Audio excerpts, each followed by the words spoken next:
Hello, good afternoon, happy Friday to all of you. My name is Beamer Barnes, and I'm a senior consultant here at Always About People. And I'm very excited to talk to you for week 2 of Conflict, Unavoidable, and Rarely Enjoyable. As so many of you have reached out this past week just saying, yes, engaging in conflict in any aspect of life is always challenging, but it's hardly ever just enjoyable experience. And so why we're talking about this is based on the number of people that we talk to on a weekly basis here at Always About People. And hopefully we can give you some tools, some assets on how you can better mitigate conflict in your career and in your life. Right now, we are broadcasting live on Facebook, YouTube, and LinkedIn. Please note there might be a 7 to 8 second delay if you are putting in comments, but please throw them in there. We're reading them live. I can address them as we go along as well. Just a little bit of an overview from last week. We talked about what is culture and why conflict happens. So, just a brief overview. Culture, what is it? Culture is the behavior or values encouraged or discouraged over from people, processes, and systems over time. Conflict, thank you. There's our little slide just for an overview of it. And ultimately, we spend about 2.8 hours a week on unresolved conflict within the workplace. What we also know is that workplace priorities have shifted since packing up our bags and heading into the office in the 1990s to now. We're no longer concerned about our paycheck. We're more looking for purpose. We're not so much looking for the annual review. We want to focus on ongoing conversations. We're not looking at our weaknesses. We want to focus on our strengths. We're not so much concerned about the actual job where we get to shut the door and leave work behind. Work is now such a key point of our lives. So the motivation behind talking about this is that there are so many leaders that we have spoken to that are overwhelmed that their people are leaving, but they don't know what to do. So why are people leaving? According to a McKinsey study, about a third are leaving for not having caring leaders, a third for having unsustainable work expectations, which makes sense because people are leaving, and a third lack career development and advancement potential. This isn't about money. 55% of employee engagement is not driven by non-financial recognition. This insight is congruent with our findings that an employee's decision to leave is often driven by feeling not valued by the organization or their managers. I know several people might be listening to this right now, eating a bowl of popcorn, and are like, yep, I know that that's right. Got a text at 4 a.m. and a call at 8 a.m. asking where I am with this thing that just popped up in the work expectations surrounding when we work, how we work, because it's not just a job anymore. It is literally a part of our life that we always have access to. Work is not a closed door anymore. It is a part of our life. Then there are managers that I'm sure are hearing this and going, great, now you want us to give out participation trophies for people doing their job. Trust me, we're going to address that next week. And I'm going to help us have a conversation surrounding how to foster two-way communication. And I promise that in doing so, this will lighten your load, increase motivation on your team, and grant you a greater level of fulfillment as a leader.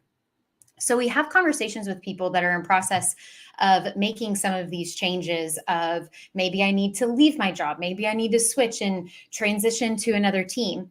And we're overwhelmingly aware that most of the time this is happening, these dramatic transitions or life changes, because people don't want to press into difficult conversations. And all I can say is, I really do. I empathize and I get it.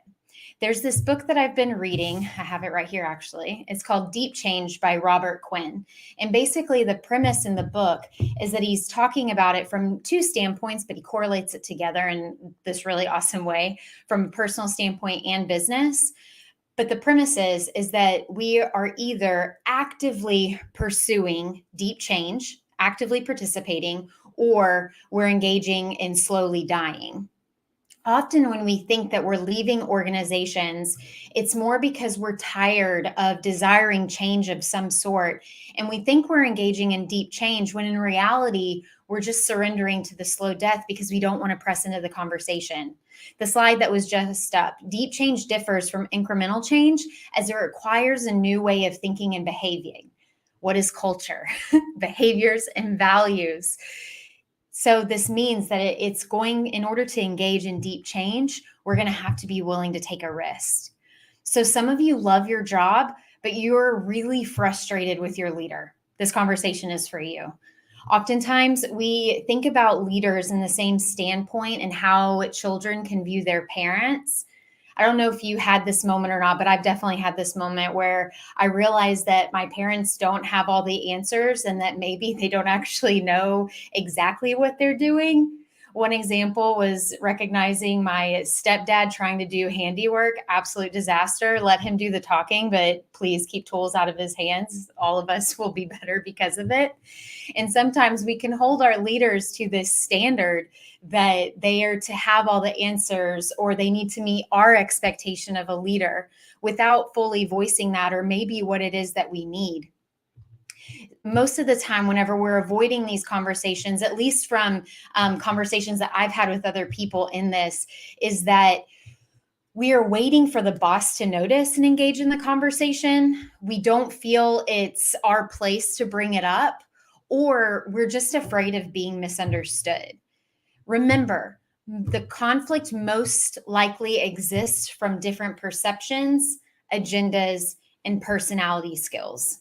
I'm going to walk us through an example of how one of my clients practiced leading up to her boss and had a awesome positive outcome. It reinforced her value and it implemented change within the organization from one conversation.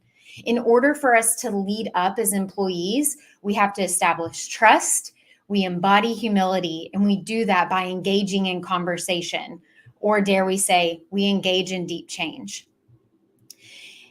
Preface, because we need to embody humility, it's important to consider to bring objective logic and data to the conversation.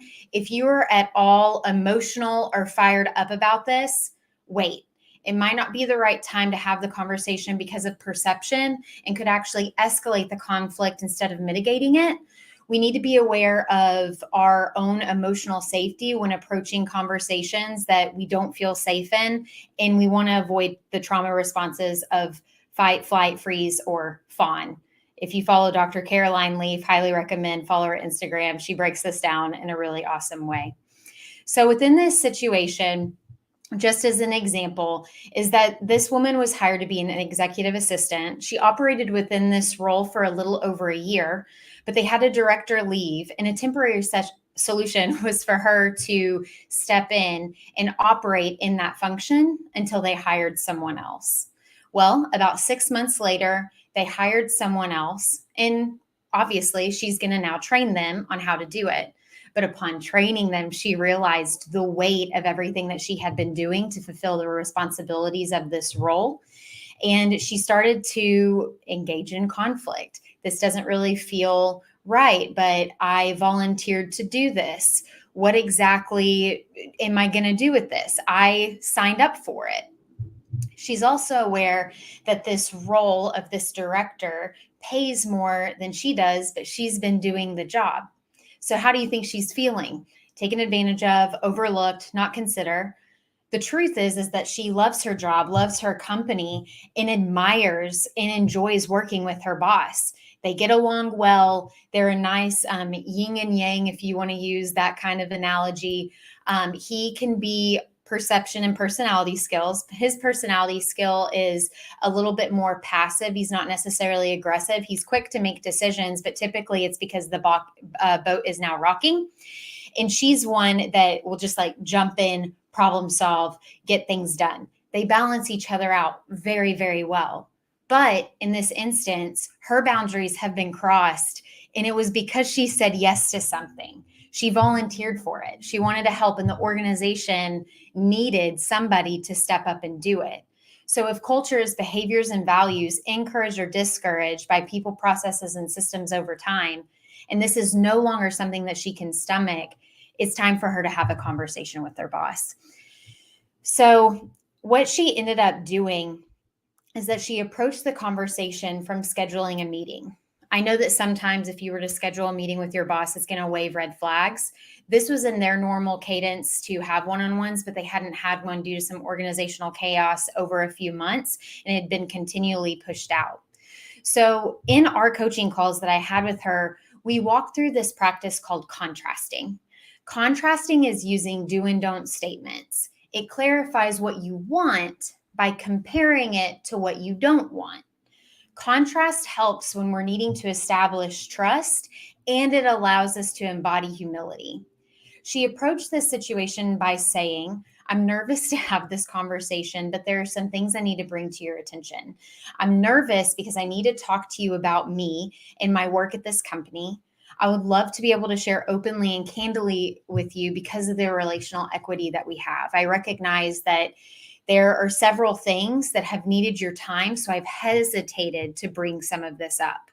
In doing so, she's able to bring the conversation to light, address some tensions that she's having, but also like addressing some of the perceptions and her agenda at the same time. She went on to say, I would hate for you to hear, contrast, that I'm ungrateful or unhappy. That's not the case. I was happy to step in and help for this director position during the 6 months that I operated in this. And now that I'm helping train the new hire, I'm realizing that everything I was doing in the pay discrepancy between the two roles. You commended me on the job I was doing while I was in it, and I appreciate that. But I do feel a bit overlooked because it's been acknowledged without honoring my time and skill set. And in order to address the perception, she said, this has nothing to do with the new hire or me wanting that role. She is the right person for the job, and I'm grateful that she is here. We need her. And so sometimes in doing all of this, they were able to walk through this conversation. And she also addressed that this had happened a handful of times across the organization, because it's the great resignation right now, that people had left. And so other people were stepping up, which is something that we celebrate and is awesome, but they were absorbing those tasks and those roles until they were able to be filled. And so what they talked through were a handful of solutions on how they can honor their people, because once again, it's not 55% of employee engagement is by non-financial recognition. They recognized it's not so much about throwing money at the problem. It's really about acknowledging that people have the skill set and the stamina to step in because they're bought into the organization. How can you elevate that line of thought and that work ethic within the org, which they were able to do successfully?